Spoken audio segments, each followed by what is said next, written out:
All right, so for movies this week, I have seen some interesting casting decisions in my time. This one kind of make me drop and go, what? So we absolutely have to break down the new casting for a fighting game adaptation to the big screen. We've kind of been keeping tabs on it. In the rumors section, it's deep. We also know now who's going to be directing the next secret agent movie, if you will. Again, keeping it vague for the intro. It's a real quick update, but it's really significant in the grand scheme of things.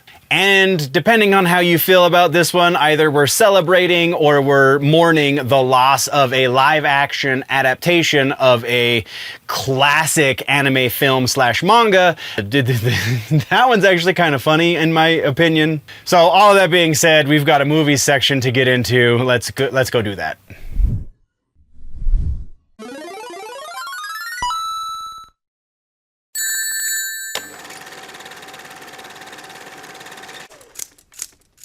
Welcome, nerds, to the Clips channel. You are about to watch the movie news for the week, at least since the last time you were here, probably. So, movie news, this is a smaller portion of a larger video. If you want to get all of the nerdy news, all of the pop culture stuff that's going on, go check out the main channel, Generally Nerdy. The name of the show you're looking for is called The Week in Nerddom, and that's where you can get everything. Or you can just stay here and specifically watch movie news. We're going to talk about upcoming movies. We're going to talk about things that are happening in the box office right now, see how they're doing, that kind of stuff, and yeah, the kind of everything pertaining to movies. So let's jump into that.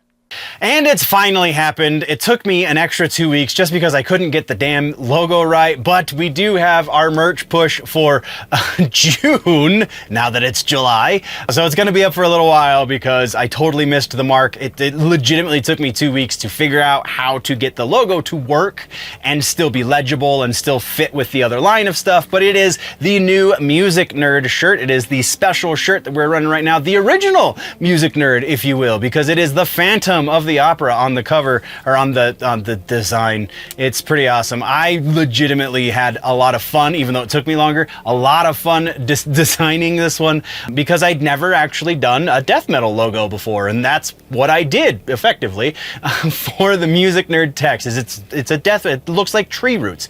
It's much more legible than most death metal bands logos, but you know, it's still fun. Either way, go check out the merch store linked in the description. You can get your copy or your shirt. I couldn't find the hoodie that I put all the other designs on, so unfortunately the zip-up hoodie is not available, but we do have a bunch of shirts and things. I'm pretty sure I put it on a pullover hoodie instead of the zip-up because, again, I couldn't find it. But either way, that is there finally. I'm super proud of it. Go check out the store. That's all I have to say. Let's get back to the show. Follow-ups and corrections. We actually have quite a bit here. We don't have... Oh, no. Yeah. Sorry. Forgive me. Let's get into follow-ups and corrections. James Bond. We now actually know who's going to be directing the very next James Bond movie, because after all the speculation and the Edgar Wrights of the problem, we now know it's going to be Denis Villeneuve. Denis, who, you know, did Dune and The Arrival and Blade Runner 2049. That guy, the guy who I always sing his praise when we talk about him on the show. He's going to be directing James Bond, which means I have super high hopes. This is like announcing that David Fincher is going to be doing Bond, which was one of the rumored directors for a moment, which got me super hype as well. I think Denis, though, is getting me a little bit more hype than even Fincher, and Fincher is God. Let's just be honest here, right? So, very high hopes. Denis is a visionary, an auteur, if you will, and I think this will, because the Daniel Craig Bond, those movies were great, but they were more grounded and less fanciful. I think Denis can bring those two elements together in such a way that just completely elevates the property to a brand new level of awesome. I mean, I've watched every freaking Bond film probably at least a half a dozen times, so like, I'm a little bit of a fan, you could say. But yeah, super excited that Denis is taking the job. We will see much more to do with that as time progresses. Also of note here is his wife, Tanya Lapointe. I don't remember how to say it in French. Lapointe. She has stepped in as an executive producer because she is a production partner with Denis. Denis is also going to be executive producing this, so they'll be doing it together with all of the other people who are attached to do the thing. But that's kind of old news aside from those two. The next up on follow-ups for movies, we have Akira. The live-action movie that was supposed to be directed by Taika Waititi is no longer happening, so the peasants can rejoice because that had doom written all over it. So yes, Taika is no longer going to be doing it. Kodansha is the publisher of the original manga. They are now shopping the property around to other studios to potentially get it made by somebody else because they do want a live-action Akira.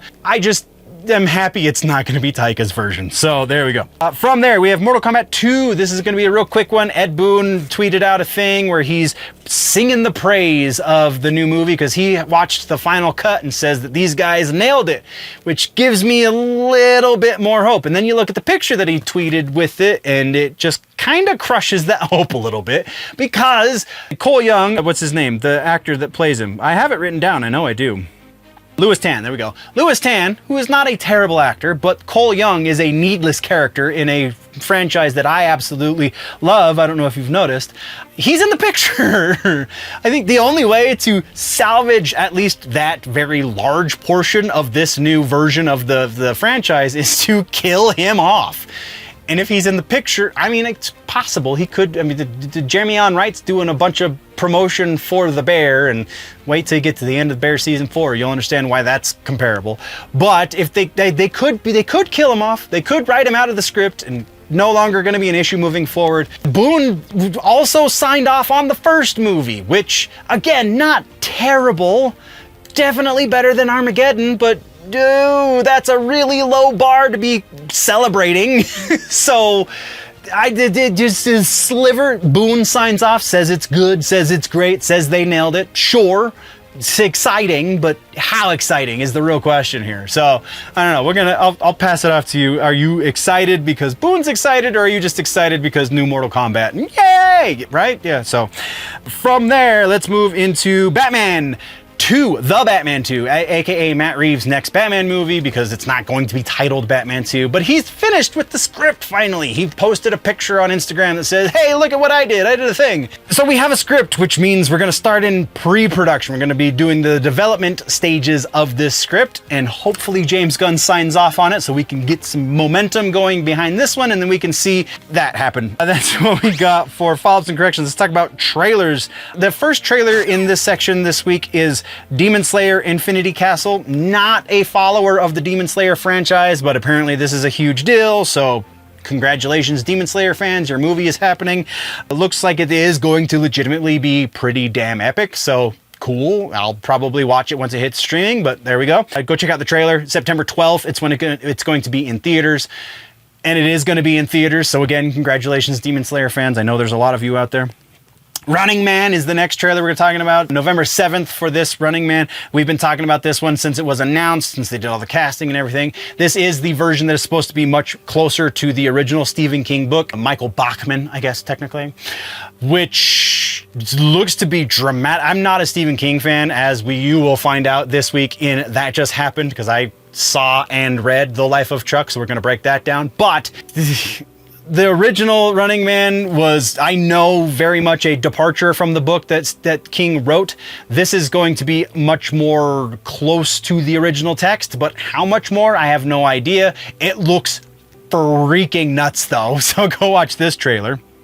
Next in the trailers, a movie that I don't know if we've talked about on the show yet, because I don't remember it being a thing, but The Cat in the Hat is getting an animated movie. It's the first time that we're getting an animated Cat in the Hat movie. It's going to be starring Bill Hader as the voice of the Cat in the Hat. Quinta Brunson, don't know who she's voicing, it didn't say. It's February 26th of 2026 is when it's coming out. The animation looks cel-shaded, not traditional 3D animation, though it is 3D animation, so interesting art style. I can dig it. Not the same, it's not DreamWorks, it's not the same company that brought us the Lorax was one and the Grinch was the other one that they did, so it's gonna look pretty different, even though it is still technically Dr. Seuss. Go check out the trailer though, it looks interesting if you're a fan of the Seuss.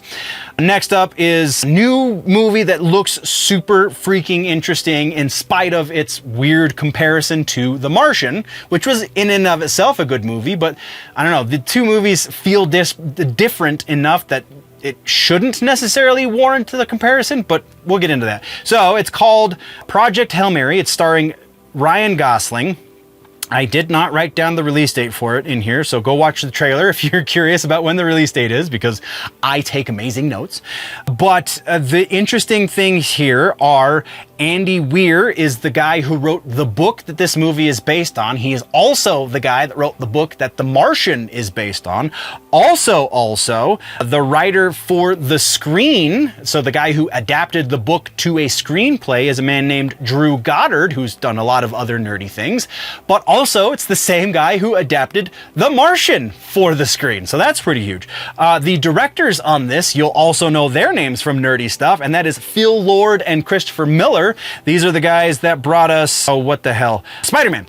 The Spider-Verse. They're the Spider-Verse guys. So, of course, they have names in the nerdy community. So, looks like it's going to be pretty interesting. It also has much more of like a horror kind of vibe than The Martian ever really did, which is really cool. And also potentially we're going to be seeing aliens based on the trailer. So I'm down. Let's do this. That is what we have for trailers though. So let's talk about some regular ass news this week in movies. First up, Lilo and Stitch 2 has been officially greenlit. They made the announcement on the 26th, which was approximately 2 days after I filmed last week's episode, so I wouldn't have known it then, but it technically was announced before last week's episode went up because the editing is taking me forever anymore. Anyway, 626, Lilo is Project 626, right? It makes sense. That's pretty cool. Just real quick update there. We have another Teenage Mutant Ninja Turtles. This one is super awesome. If you are a millennial and you grew up on the Turtles, you're going to want to listen. To celebrate the 35th anniversary of the first live action movie, we have Fathom Entertainment, Saga Arts, and Warner Brothers are going to be putting the original movie back in theaters. You can get tickets for it now. It is not going to be until September 17th and 20th. Those are the 2 days. It's not going to be 17th to the 20th. It's 17th and the 20th. The 17th is a Sunday. The 20th is a Wednesday. There's, in the theater near me, there's going to be 3 showings, 2 on the 17th, 1 on the 20th. So maybe it's different near you. Go check fathomentertainment.com. The search for the Ninja Turtles, because it's not on their front page yet, but I'm sure it will be as we get closer to the event. It is going to be more than just the original movie. It's going to be a bit more of an event than just, hey, we get to watch one of our favorite movies on the big screen again, since the first time since we were little kids, which in and of itself is great, don't get me wrong, but there's going to be extra stuff attached to this. We're going to get a new featurette called Turtles Unmasked, which is, I don't know exactly what that's going to be. And then we're going to see some new behind the scenes, never before seen footage. Also additional commentary from director Steve Barron. So a lot of stuff. It's going to be pretty awesome. I don't know exactly what the layout's going to be, if they're going to do the extra bits first or if they're going to do the extra bits after the movie. So you got to stick around after the credits. Would make sense that they would do it after the movie, I think, because they always trying to get you to watch credits. If you don't sit around and watch credits, I don't necessarily blame you, but I feel like it's cool. You learn interesting things about the way movies are made just even from reading the credits. So I usually nerd out and stick around and read the credits. But yeah, so Ninja Turtles back in theaters celebrating 35 years of the original live action movie. Once again, go check out fathomevents.com or fathomentertainment.com, and you can get tickets for it now at participating Fathom Events theaters. From there, the other giant elephant in the room this week is Street Fighter. Wow, this kind of went a little nuts. So this is confirmation of some rumors that we talked about that I honestly put the rumors very low because I did not believe that Jason Momoa was going to actually be playing Blanca. It just did not compute in my brain, and now I was proven wrong because Jason Momoa is going to be playing freaking Blanca in this new movie. The officially announced cast are as followed. Roman Reigns is going to be playing Akuma, who was part of the leak originally. Once again, Jason Momoa Blanca. Andrew Koji is going to be playing Ryu. Noah Centineo is going to be playing Ken, which Andrew Koji as Ryu is perfect casting, I feel like. I don't know about the Noah guy, and I can't remember what else I've seen him in. The one that also super duper surprised me was Orville freaking Peck is going to be playing Vega. Okay. Orville Peck as Vega, and the one that makes the absolute most sense for this one is Andrew Schultz playing Dan. Dan was created as a joke for the franchise. Andrew Schultz is a comedian, so a comedian playing a joke character. It's just a little too meta for my brain to handle. I literally like laughed out loud when I heard that casting. And then the other huge one here is so freaking weird. We have David Dastmalchian, who you'll remember as Polka Dot Man from The Suicide Squad. He was also in Batman Returns, or Dark Knight Returns rather, Dark Knight Rises, the second Dark Knight movie. He was also in The Late Night with the Devil, which was last week's movie recommendation. He was the lead for that movie. Dude's got a lot of stuff. He's in Life of Chuck ever so briefly as well, which again, we're going to talk about in this week's episode of That Just Happened. He's everywhere, and he's going to be playing M. Bison in this, which is like almost weird enough to follow in the footsteps of Raul Julia playing M. Bison, but I don't know if he's quite that level of great as Raul Julia, because nobody's ever going to beat that M. Bison. Like, that's just not going to happen. But this goes on with the announcement last week of Chun-Li. I can't remember the actress's name, I apologize, but 50 Cent playing Balrog. Those two were confirmed last week. And this cast is just like, this is the most fan servicey cast I think I've seen in a long damn time. And a lot of these casting choices make a hell of a lot of sense. Very, very curious as to what Jason Momoa is going to do as Blanca, but also having such a big name actor in that role means they're going to take that character seriously, which is something we've never seen before. So that's awesome. Anyway, that is what we have for Street Fighter. Let's talk about our final new movie announced, and this technically is a new movie announcement news piece though. Meet the Parents is getting a 4th installment. They are now moving forward with pre-production. Confirmed returning for the project are Owen Wilson, Robert De Niro, Terry Polo, and obviously Ben Stiller. New addition to the cast for this movie, again confirmed so far, is solely Ariana Grande. Super interesting, because the genesis behind the idea of doing a 4th Meet the Fockers movie is Ben Stiller is now the age that Robert De Niro was when they made the first movie. So it'll be like coming full circle, like the whole legacy sequel thing that Hollywood has been doing for the last 15 years anyway. So, but this I think feels a little bit more organic because the spacing of these movies kind of fits the way that this is coming out. So yeah, there's that. That's what we have for news. Let's talk about our suggestion for the week. This one, a little bit from left field, not gonna lie. I watched this movie most recently, was probably about a year ago, maybe a little bit longer. It's a movie called Green Room. It came out in 2015. The elevator pitch for this one is a punk band witnesses a murder at a neo-Nazi club and has to fight for their lives to get out. And it's more thriller, I think, than horror, but still feels very much in the realm of horror. Once you get into the club that they realize far too late is a Nazi club. But like, I don't know, just a really fun might not be the best word for such things, but solid, we'll say solid, a really solid little thriller that kind of exists inside of this realm that you don't see in movies a lot, which is aggressive music, punk rock music. These are punk rockers. They're doing the punk rock thing. They're playing out of their van. They're taking gigs that they don't really trust the promoter so well, but they've got money, so they gotta eat, right? That kind of stuff. So a side of the music industry you don't see a whole lot of, and they do it pretty decently. Again, it's been a little while since I've watched it, but I remember having a good time watching it, and there's some gore. So if you're a gore fan, there's a little bit in there for you. It's pretty cool. But that's your suggestion for the week. Green Room. I did not see where this was streaming, though I'm sure it's streaming on a couple of different platforms because it's a lesser known movie. Also, kind of note here, Patrick Stewart is in the movie, ever so briefly, but Patrick Stewart is in the movie. So there you go. All right, so before we get any more further, or however far along we are, I just have to take a moment and we're going to talk about DUBBY real quick. This is the only one I have here in the studio right now, but I do have the S'mores orders in my kitchen, and I finally came, and I can 100% certify that it's yummy. It's a little dangerous.